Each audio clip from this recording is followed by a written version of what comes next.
ಎಲ್ರಿಗೂ ನಮಸ್ಕಾರ. ನಾನು ತುಂಬ ಜನಕ್ಕೆ ಇಂಟರ್ವ್ಯೂ ಕೊಡೋಕ್ಕಾಗಿಲ್ಲ ಸಪ್ರೇಟಾಗಿ, ಯಾಕಂದರೆ ಸ್ವಲ್ಪ ನನ್ನ ಹೆಲ್ತ್ ಕಂಡೀಷನ್ ಸ್ವಲ್ಪ ಇದಾಗಿದ್ದರಿಂದ ಸ್ವಲ್ಪ ರಿಸ್ಟ್ರಿಕ್ಟೆಡ್ ಮಾಡಬೇಕಾಗಿತ್ತು. ಅದಕ್ಕೋಸ್ಕರ ಒಟ್ಟಿಗೆ ಕರೆದಿದ್ದಕ್ಕೆ ಯಾರು ಬೇಜಾರು ಮಾಡ್ಕೋಬೇಡಿ. ಸೊ ಎಲ್ಲನೂ ಒಟ್ಟಿಗೆ ಕರೆದು ಮಾತಾಡೋಣ ಅಂತ ಇರುತ್ತೆ. ಬಸ್ ಸಪ್ರೇಟಾಗಿ ಕೊಡೋಕ್ಕಾಗಿಲ್ಲ, ಅದಕ್ಕೋಸ್ಕರ ಯಾರು ವಿನವಿ ಪಡಬೇಕಾಗಿಲ್ಲ.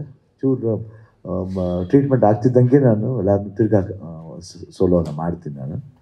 ಸೊ ಅದರಿಂದ ನಮ್ಮೆಲ್ರಿಗೂ ಕರೆದು ಒಟ್ಟಿಗೆ ಮಾತಾಡ್ಬಿಡೋಣ. ಬೇರೆ ರಣಗಳು 15ನೇ ತಾರೀಕು ರಿಲೀಸ್ ಆಗ್ತಿದೆ. ಸೊ ನೀವೇನೋ ಇದಕ್ಕೆ ಕ್ವಶನ್ ಕೇಳಿದ್ರೆ ಕೇಳ್ಬೋದು. ಶಿವಣ್ಣ, ಮಧು ಹಾಯ್ ಮಧು. ಮಫ್ತಿ ಬಂದು ಆಲ್ಮೋಸ್ಟ್ 7 years ಆಗಿದೆ. ಆ ಸಿನಿಮಾ ಕನ್ನಡ ಇಂಡಸ್ಟ್ರಿಲಿ ಒಂದು ಚೇಂಜಸ್ನ ತಂದಿದ್ದಂಥ ಒಂದು ಸಿನಿಮಾ. ಅದು ಸಿನಿಮಾಟೋಗ್ರಫಿ ಆಗಿರ್ಬೋದು, ಡೈರೆಕ್ಷನ್ ಆಗಿರ್ಬೋದು. ನಾವು ಪ್ರೀಕ್ವೆಲ್ ಆರ್ ಸೀಕ್ವೆಲ್ ಎಕ್ಸ್ಪೆಕ್ಟ್ ಮಾಡ್ತಾ ಇದ್ವಿ.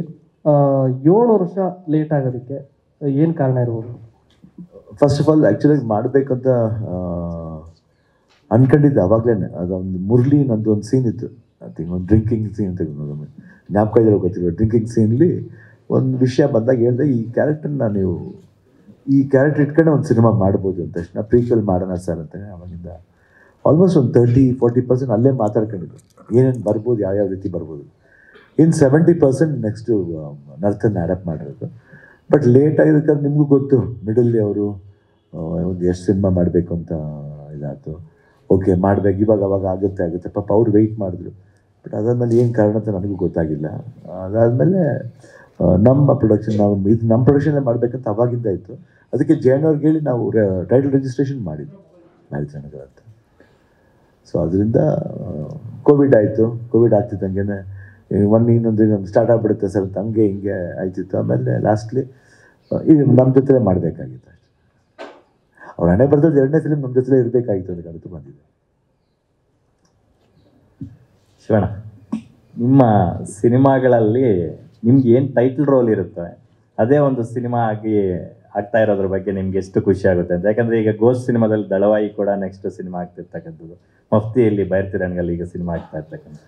ಒಂದೊಂದ್ಸತಿ ಪಾತ್ರಗಳಿದು ಅಟ್ರಾಕ್ಟ್ ಆಗಿಬಿಟ್ಟಿರೋದು 100% ಅದು ಒಂದು ಅದಕ್ಕೆ ಒಂದು ಬ್ಯಾಕ್ ಸ್ಟೋರಿ ಇದ್ದೇ ಇರುತ್ತೆ. ಅದು ಹೆಂಗ್ ಸ್ಟಾರ್ಟ್ ಆಯ್ತು ಆ ಕ್ಯಾರೆಕ್ಟ್ರು. ಯಾಕಂದರೆ ನೀವು ಇದು ಮಫ್ತಿಲಿ ಬಂದಾಗ ಆ ಕ್ಯಾರೆಕ್ಟ್ರ್ ಬರೀ ಆ ಕ್ಯಾರೆಕ್ಟ್ರ್ ಬಗ್ಗೆ ಮಾತಾಡಿ ಇಂಟರ್ವಲ್ಲಿ ಬರ್ತದೆ. ಇಂಟರ್ವಲ್ಲಿ ಬಂದಾಗ ಆ ಕ್ಯಾರೆಕ್ಟ್ರ್ ಬಂದ್ಬಿಟ್ಟು ಆಲ್ರೆಡಿ ಬೆಳೆದು ನಿಂತ ಒಂದು ಬೈರ್ತಿರಂಗದಲ್ಲಿ.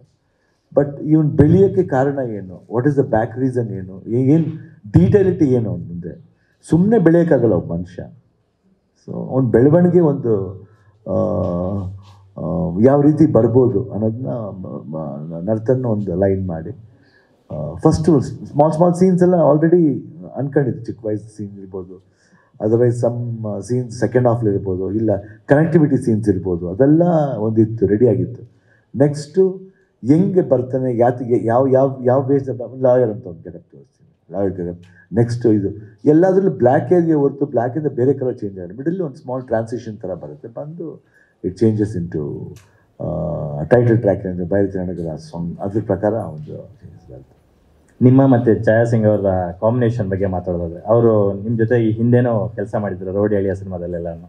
ಸೊ ಅವರು ಆಲ್ಮೋಸ್ಟ್ ಅಲ್ಲಿ 25 ವರ್ಷದಿಂದ ಇಂಡಸ್ಟ್ರಿಯಲ್ಲಿದ್ದಾರೆ. ಬಟ್ ಮತ್ತೆ ಈ ಸಿನಿಮಾ ಮೂಲಕ ಅಥವಾ ಮಫ್ತಿ ಮೂಲಕ ಕನ್ನಡಕ್ಕೆ ಕಮ್ ಬ್ಯಾಕ್ ಮಾಡಿರ್ತಕ್ಕಂಥದ್ದು, ಬೇರೆ ಭಾಷೆಗಳಲ್ಲಿ ಬ್ಯುಸಿ ಆಗಿದ್ರು. ಐ ಥಿಂಕ್ ವಂಡರ್ಫುಲ್ ಆ್ಯಕ್ಟ್ರ್, ತುಂಬ ಡೆಡಿಕೇಟೆಡ್. ಆಮೇಲೆ ಏನು ಮಾಡಬೇಕು ಒಂದು ಸಟ್ಲಿಟಿ ಇರುತ್ತೆ ಆ್ಯಕ್ಷನ್ ಮಾಡಬೇಕು. ಸೊ ಸಟ್ಲಾಗಿರ್ಬೇಕೇನಾಗುತ್ತೆ ಅಂದರೆ ಆ ಒಂದು ಏನಂತೀವಿ ಆ ರಿಲೇಷನ್ಶಿಪ್ ಇದೆಯಲ್ಲ, ಒಂದು ಬ್ರದರ್ ಆ್ಯಂಡ್ ಸಿಸ್ಟರ್, ಆ ಬಾಂಧವ್ಯ ಒಂದೊಂದು ಸತಿ ತುಂಬ ಮಾತಾಡೋರು ಇರ್ತಾರೆ, ಮಾತಾಡ್ದವ್ರು ಇರ್ತಾರೆ. ಬಟ್ ಆ ಸಿನಿಮಾದಲ್ಲಿ ಮಾತುಗಳು ಕಮ್ಮಿ, ಬೇಸಿಕ್ಕಾಗಿ ಇವರಿಬ್ಬರು ಮಾತಾಡ್ತಾರೆ. ಯಾಕಂದರೆ ಯಾತಿಗೆ ಹಂಗಾಗುತ್ತೆ ಅನ್ನೋದನ್ನ ನೀವು ಸಿನಿಮಾ ಬಂದು ನೋಡಿದಾಗ ಬೈರ್ತಿರಂಗದಲ್ಲಿ ಕ್ಲಾರಿಟಿ ಕೊಡುತ್ತೆ. ವೈ ದಟ್ ಲೆಟ್ಸ್ ಟಾಕ್, ಯಾತಿಗೆ ಏನಾಯಿತು ಅಂದರೆ ಫಸ್ಟಿಂದ ಅವನು ಸ್ಯಾಕ್ರಿಫೈಸ್ ಅಂತಾರೆ. ಅಂದರೆ ಒಂದು ಅಂಬಿಷನ್ನ ಕಟ್ಕೋಬೇಕಾದ್ರೆ ಸ್ಯಾಕ್ರಿಫೈಸಸ್ ಇದೆ. ಆ ಸ್ಯಾಕ್ರಿಫೈಸ್ ಬಂದ್ಬಿಟ್ಟು ಲವ್ಲು ಇರ್ಬೋದು, ಇಲ್ಲ ಅವ್ನು ಮಾಡೋವಂಥ ಕೆಲಸದಲ್ಲಿ ಇರ್ಬೋದು. ಏನೇನು ಸ್ಯಾಕ್ರಿಫೈಸ್ ಮಾಡ್ತಾನೆ, ಯಾವ ರಿಲೇಷನ್ಶಿಪ್ನ ಸ್ಯಾಕ್ರಿಫೈಸ್ ಮಾಡ್ತಾನೆ, ಯಾತಿಗೆ ಮಾಡ್ತಾನೆ, ಆ ಸ್ಯಾಕ್ರಿಫೈಸ್ ಬರ್ತಾ ಅನ್ನೋ ರೀತಿಲಿ ಈ ಸಬ್ಜೆಕ್ಟ್ ಮೂವ್ ಆಗುತ್ತೆ ಆ್ಯಕ್ಚುಲಾಗಿ. ಸೊ ಅದು ನೋಡೋಕ್ಕೋದ್ರೆ ಶ್ರೇಯಾ ಸಿಂಗ್ ಅವ್ರ ಪಾತ್ರ ಆಗಲಿ ತುಂಬ ಜಾಸ್ತಿ ಮಾತಾಡ್ತಾ ಹೋದ್ರೆ ಭಾವನೆಗಳು ತುಂಬ ಇದೆ. ಗೀತಾ ಮ್ಯಾಮ್, ಶಿವಣ್ಣ ಅವ್ರ ಜೊತೆಗೆ 2ನೇ ಸಿನಿಮಾ ಮಾಡಿದ್ದೀರಾ. ಸೊ ಯಾಕೆ 2ನೇ ಸಿನಿಮಾ ಶಿವಣ್ಣ ಅವ್ರ ಜೊತೆಗೆ ಮಾಡಬೇಕು ಅಂತ ಅನ್ನಿಸ್ತು? ಮತ್ತು ಆ್ಯಕ್ಟರ್ ಪ್ರೊಡ್ಯೂಸರ್ ರಿಲೇಷನ್ಶಿಪ್ ಹೇಗಿತ್ತು ನಿಮ್ಮದು ಅಂತ? ಫಸ್ಟ್ ಫಿಲಮಿನ ನನ್ನ ಜೊತೆಗೆ ಇದ್ದೀನಲ್ಲ, ಸೊ ಇವಾಗ ಮಾಡ್ತಾ ಇರೋದಲ್ಲ, ಆವಾಗಿಂದ Madhusudan no change at all, ಏನೂ ಚೇಂಜ್ ಅನಿಸಲ್ಲ. ಒಂದಂದರೆ ಪ್ರೊಡಕ್ಷನ್ ಅಂದರೆ ಹೆಂಗೆ ನೋಡ್ಕೋಬೇಕು ಏನು ಅಂತ ಹೇಳ್ಬಿಟ್ಟು ನನಗಿನ್ನ ಚೆನ್ನಾಗಿ ಅವ್ರಿಗೆ ಗೊತ್ತಿದೆ. ಸೊ ಅಲ್ಲಿ ಫುಲ್ ಟೈಮ್ ನೋಡ್ತಾರಲ್ಲ ಅದೆಲ್ಲ, ಸೊ ಗೈಡ್ ಮಾಡಿದ್ದಾರೆ, ನನಗೆ ಪೂರ್ತಿ ಗೈಡ್ ಮಾಡಿದ್ದಾರೆ. So I am able to do it. ಇಲ್ಲಿವರೆಗೂ ಇಷ್ಟು ದೊಡ್ಡ ಫಿಲಮ್ ಮಾಡೋಕ್ಕೆ ನನ್ನ ಕೈಲಿ ಸಾಧ್ಯ ಆದರೆ ಅದು because he was explaining. And ನನ್ನ ಮಗಳು ನಿವೇದಿತಾ, ಇವಾಗ ಈ ಸೋಷಿಯಲ್ ಮೀಡಿಯಾ ಇವೆಲ್ಲ ನನಗೆ ತುಂಬ ಹೊಸದು, ಇದು ನಮ್ಗೆ ಅದೆಲ್ಲ ಗೊತ್ತಿರಲಿಲ್ಲ. ಸೊ ಅವಳು ಅದನ್ನೆಲ್ಲ ಎಕ್ಸ್ಪ್ಲೈನ್ ಮಾಡಿ ಹೇಳ್ತಾಳೆ, ಜೊತೆಗೆ ಹ್ಯಾಂಡಲ್ ಮಾಡ್ತಾಳೆ. So it's easy, it's become easy ಅಷ್ಟೇ. ಶಿವಣ್ಣ, ರಂಗನಾಥ್ ಅಂತ ನಮ್ಮ KFIಯಿಂದ. ಹಾಯ್ ಅಣ್ಣ, ಇವಾಗ ಮಲ್ಟಿ ಸ್ಟಾರರ್ ಎರಾ ಅಂತ ನಡೀತಾ ಇದೆ ಅಣ್ಣ. ಲೈಕ್ ಒಂದು ಮೂವಿನಲ್ಲಿ ಮಲ್ಟಿಪಲ್ ಸ್ಟಾರ್ಸ್ಗಳೆಲ್ಲ ಬಂದು ಆ್ಯಕ್ಟ್ ಮಾಡ್ತಾರೆ ಅಂತ ಒಂದು ಎರಾ ಇವಾಗ. ಈ ಮೂವಿನಲ್ಲಿ ಒಂದು ಎಕ್ಸೈಟಿಂಗ್ ಎಲಿಮೆಂಟ್ ಆಗಿ ಮಫ್ತಿಯ ಗಣ ಅವ್ರನ್ನ ನಾವೇನಾದ್ರು ನೋಡ್ಬೋದಾ ಶಿವಣ್ಣ? ಈಸಿಲಿ ಬರಲ್ಲ, ಸೀಕ್ವೆಲ್ಲಿ ಬರ್ತದೆ, ಯಾಕೆ ಈಸಿಲಿ ಬರಲ್ಲ, ಯಾಕಂದ್ರೆ ಇದು ಮುಗಿದಾದ್ಮೇಲೆ ಅವ್ರು ಬಂದು ಈ ಕಮ್ಸ್ ಇನ್ ಟ್ರೀಸ್ ಆಫ್ ಬಾಯಚನಾಗಿ. ಬಿಕಾಸ್ ಟ್ರೈಲರ್ನಲ್ಲಿ ಒಂದು ಪೊಲೀಸ್ದು ಬ್ಯಾಕ್ ಶಾಟಲ್ಲಿ ಒಬ್ರು ನಡ್ಕೊಂಡು ಹೋಗೋದು ಕಾಣಿಸುತ್ತೆ, ಬಟ್ ಆದರೆ ಯಾರು ಅಂತ ಕ್ಲಾರಿಟಿ ಇರೋದಿಲ್ಲ. ಹಾಗಾಗಿ ಇಲ್ಲ ಹಂಗೇನ ಸಸ್ಪೆನ್ಸ್ ಏನಿಲ್ಲ ಅದರಲ್ಲಿ. ಶಿವಣ್ಣ, ಮಫ್ತಿ ಸಿನಿಮಾ ಬಂದು 6-7 ವರ್ಷಗಳಾದರೂ ಸಹ ಅವತ್ತಿಂದ ನರ್ತನ್ ಅವರು ಬೇರೆ ಯಾವ ಸಿನಿಮಾನೂ ಡೈರೆಕ್ಷನ್ ಮಾಡಲಿಲ್ಲ. ಮಿಡ್ಲಲ್ಲಿ ಯಾವುದೋ ಒಂದು ಮಾಡಬೇಕಿತ್ತು, ಕಾರಣಾಂತರಗಳಿಂದ ಆಗಲಿಲ್ಲ. ಸೊ ಇಷ್ಟು ವರ್ಷಗಳ ನಂತರ ಎಗೈನ್ ಅವರು ನಿಮ್ಮ ಜೊತೆನೇ ರಿಯುನೈಟ್ ಆಗಿರ್ತಕ್ಕಂಥದ್ದು, ನಿಮ್ಮ ಹೋಮ್ ಪ್ರೊಡಕ್ಷನಲ್ಲಿ ಮಾಡ್ತಿರ್ತಕ್ಕಂಥದ್ದು. ಆ್ಯಸ್ ಅ ಟೆಕ್ನಿಷಿಯನ್ ಆಗಿ ಅವ್ರ ಬಗ್ಗೆ ಒಂದಷ್ಟು ಸೂಕ್ಷ್ಮವಾಗಿ ಹೇಳೋದಾದ್ರೆ. ಇಲ್ಲ, ಟೆಕ್ನಿಷಿಯನ್ ಅವನು already Narthan I think is A good technician. ಯಾಕಂದರೆ ಪಿಕ್ಚರ್ಗಳು ಮಾಡದೇ ಇರ್ಬೋದು, ಒಂದೊಂದು ಸತಿ ಆಗುತ್ತೆ ಆ ಥರ. ಬಟ್ ಏನು ಹೇಳ್ಬೇಕಂತ ಹೊರಟಿದ್ದೀನಿ ಅದು ತುಂಬ ಕ್ಲಾರಿಟಿ ಇದೆ. ಏನು ಮಾಡಬೇಕಾದ್ರೂ ಕನೆಕ್ಟಿವಿಟಿ ಬಿಟ್ಕೊಡಲ್ಲ. ಮಫ್ತಿ ನೀವು ಏನು ನೋಡ್ತೀರಾ, ಸಮ್ ಕನೆಕ್ಟಿವಿಟಿ ಸೀನ್ಸ್ ಇಲ್ಲಿ ತುಂಬ ಚೆನ್ನಾಗಿದೆ. ಐ ಥಿಂಕ್ ಟ್ರೈಲರ್ಲಿ ನೀವು ನೋಡಿರ್ಬೋದು, ಏನು ಬ್ಲಡ್ ಶೆಡ್ ಆಗುತ್ತೆ ಅದ್ರ ಮೇಲೆ, ಆ ನ್ಯಾಯಮೂರ್ತಿ ಇದು ಗೊಂಬೆ ಮೇಲೆ.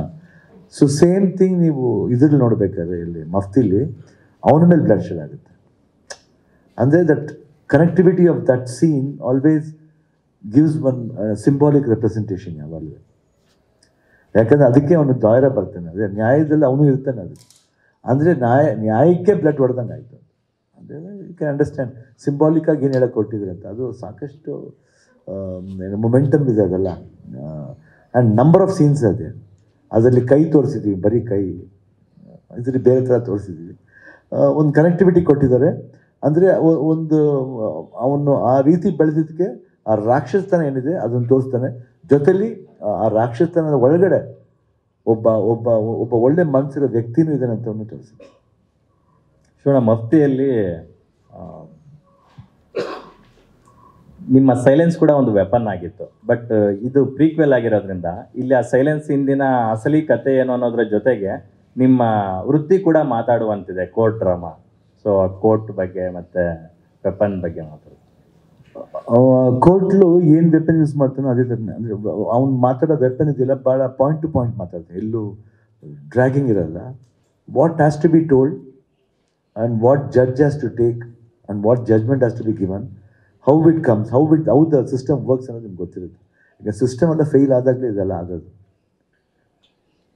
So it's fighting against the system ಅಷ್ಟೇ, because is in the system.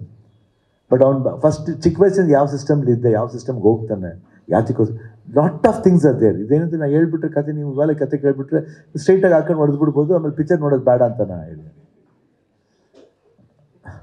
ಸ್ಲೋವಾಗಿ ಹಂಗೆ ಓಪನ್ ಮಾಡ್ತಾರೆ. ನಾನು ಮೂಡ್ ಹೇಳ್ಬಿಡ್ತೀನಿ, ಅದಕ್ಕೆ ಬೇಡ ಅಂತ ಸುಮ್ಮನೆ.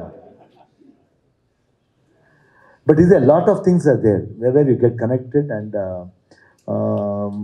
ಇದು ಪಾತ್ರ ಏನಂದರೆ ಯೂಶುವಲ್ ರಿವೆಂಜ್ ಸ್ಟೋರಿ ಅಂತ ಹೇಳ್ಬಿಡ್ಬೋದು. ರಿವೆಂಜ್ ಸ್ಟೋರಿ ಅಲ್ಲ, ರಿವೆಂಜ್ ಅನ್ನೋದಕ್ಕಿಂತ ಒಂದು ಅಂಬಿಷನ್ ಇದೆ. ಒಂದು ಅಂಬಿಷಿಯಸ್ ವ್ಯಕ್ತಿ ಈತ.